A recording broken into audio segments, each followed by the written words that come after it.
ప్రకాశం జిల్లా అద్దంకి పట్టణం మధురానగర్ సమీపంలోని నామ్ రహదారిపై ఘోర రోడ్డు ప్రమాదం జరిగింది. అదుపు తప్పిన ద్విచక్ర వాహనం డివైడర్ నుండి ఢీకొనడంతో ఇద్దరు యువకులు అక్కడికక్కడే మృతి చెందారు. మృతులు అద్దంకి మండలం కొంగపాడు గ్రామానికి చెందిన ఏసుపోగు వినోద్, ఎజర్ల చిన్నగా గుర్తించారు. ఘటనపై పోలీసులు కేసు నమోదు చేసుకుని దర్యాప్తు చేపట్టారు.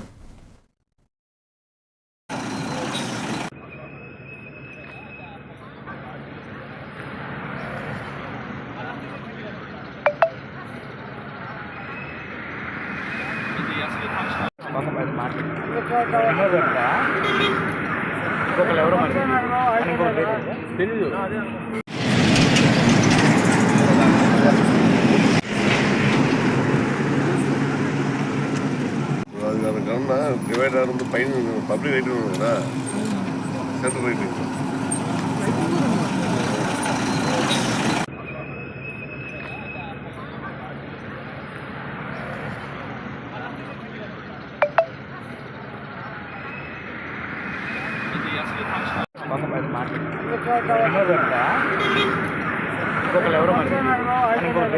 తెలీదు.